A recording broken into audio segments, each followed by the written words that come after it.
and welcome back to Cuckoo for Books. My name is Salva and today I'm going to be doing a book review on Empire of Storms by Sarah J. Maas. This is the 5th book in the Throne of Glass series and I'm going to leave a link below to all my previous Throne of Glass reviews or a link to the playlist. You can go check those out if you want to catch up. This is the Target edition with a deleted scene at the very end. It's got art inside, which I have never seen before. While I was reading this, I did not take a look inside the jacket art, so I thought it'd be fun to sort of open it up now and check it out, which I've never done because I never get special editions. We don't get a lot of special editions here now, do we? Oh!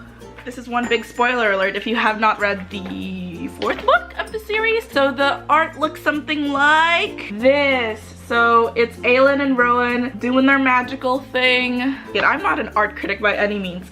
All I can say is it's pretty. My god, I'm uncultured. What do you have to say about art, Salva? It's pretty. That was the art review segment of this review, I guess. Not that anybody asked for my opinion on art, but let's get into something I actually feel comfortable reviewing, and that is the book itself. I am a huge fan of Sarah J. Maas's Throne of Glass series. That being said, I do believe that Empire of Storms is probably the weakest out of all the Throne of Glass books so far. Queen of Shadows ended with a high. Like, it was one of those blockbuster, big cinematic endings. If I didn't know that the series had 2 more books to go, I would have counted the ending of Queen of Shadows as an ending. So it felt kind of weird to go from that amazing Hollywood ending to the next book of like, what now? I think it was a very difficult transition to make. You know, you had the big events that happened at the end of Queen of Shadows, and you knew that the big final book was coming. So you had these 2 big epic books, and then you have Empire of Storms in the middle. Like, going into Empire of Storms, I knew that nothing big would really happen because, hey, we've still got 1 more book to go. So I wasn't expecting a showdown with Erewhon. I didn't know what to expect. This book also included one of my least favorite tropes in YA, which is we are on a journey and we don't know where we're going and we're just gonna trudge along. Like, you kind of knew their end goal, but you knew that crap was gonna hit the fan and they were gonna encounter things that would like sidetrack them off their real mission, and that's really not a trope I am a fan of. I always like to use the example of Harry Potter and the Deathly Hallows, when Harry, Ron, and Hermione are just camping and they're looking for the Horcruxes, but they don't really know where they're going, so they're like clueless little potatoes. They were less clueless potatoes here in Empire of Storms, but there was still a sense of like, we're going on a trip in our favorite rocket ship, but we don't know where this rocket ship is going. Another thing that I didn't like about the book, I might have made this complaint before, I'm making it now. I don't mind multiple points of view in a book series, but there was a part of me that sort of resented it in Empire of Storms because we start off the series, we start off the prequel novel, we start off the first novel, we start a lot of the second novel solely from Aelin's point of view. Like, it's a solo book. You only get her point of view and that's it. And I feel like with a lot of the recent books, Sarah J. Maas has split up the points of view and you get like 7 points of view in one book coming from a series that started off with 1. Even though Aelin was involved in most of the chapters, she was there, she was present, she was alive, but I still miss the books when we saw things from her perspective because she was just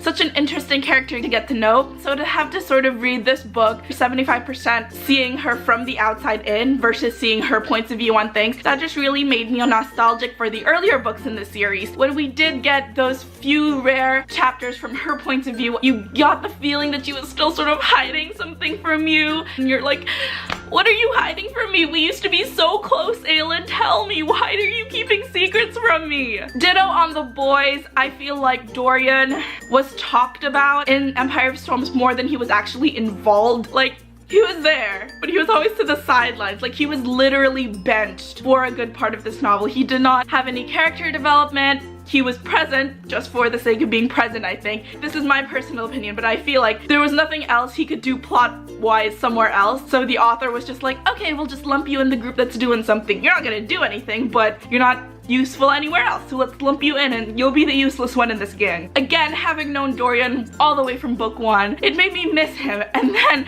I know where Chaol is, but I also have mixed feelings about cutting Chaol from this book entirely. Part of me is okay for it because that means he gets his standalone book in Tower of Dawn, which I am all for, but then obviously he also gets cut from the main action and he's sort of separated from his friends, and I missed him throughout this book. Again, someone we've known since the very beginning, just like snip, disappears. Other book bloggers, Lyra knows, I am Team Chaol, always and forever. Rowan can kiss my well, he's off kissing something else, but Team Kale forever. Having said that this book probably ranks last if I had to rank the Throne of Glass series. It's still better than a lot of fantasy out there, so it's bad for a Throne of Glass book, but it's still pretty good for a YA book.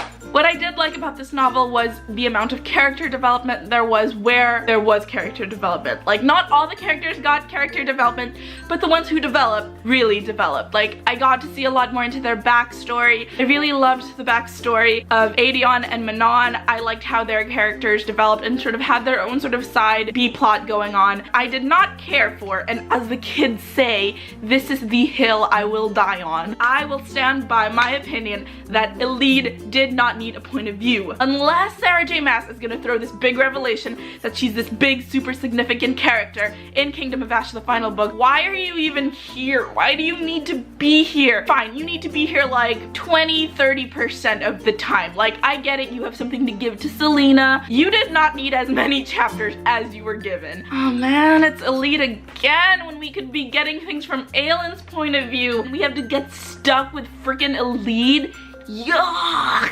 What I also liked about the book was how universal the plot became for like the first 3 books. This war, it felt solely like it was between Selena and the bad guy, or Aylin and the bad guy, or Aylin, Dorian, Chaol, Rowan, and the bad guy. With this book, Sarah J Maas captured how much this war actually affected the entire continent, and they got to see the commoners or peasants, as it were, how they were affected by this war. I think it made the books and the world building a lot more concrete because, hey, it's not just these 5 people in an insulated bubble, it affects everyone in this world, and she actually showed that in this book. Last one, I'm not gonna go too much into it. I'm not gonna give any names away. Too many love scenes. Look, man, I appreciate it. People got hormones, you gotta do your thing, but a lot of the time, I felt like Harry, again, we're gonna quote Deathly Hallows, when he's like, oi, we're in the middle of a war here? And that's how I felt during most of the love scenes in this book. Like, 1 is okay, 2 is kind of pushing it, 3 in the middle of a war is overkill. And the love scenes were lengthy. They weren't just like, and fade to black. So a lot of the times, instead of being like, oh my gosh, they actually got together, ooh, raunchy stuff, I was just like, oi, we're in the middle of a war here. You gotta keep it in your pants for a few more chapters. And now for the spoilery section of this review. So if you've read the book or you don't really care about spoilers, or you are probably my mom who is never gonna read these books and watches these videos to support me, come on aboard the spoiler train. Choo choo! I really liked how we got a lot of the characters from the prequel to come back in this novel, particularly the Pirate Lord and Ansel. I have been waiting for Ansel's return. You knew that her story wasn't really ending, and I was waiting for the past 5 books. When is she gonna make her reappearance? And I was very happy with the way she reappeared in this book. It was very badass. I do wish it could have been a little bit longer or been a bit extended, and I really wish we get to see more of Ansel in the last book. Out of all of the scenes in the book, there were 2 scenes or 2 sequences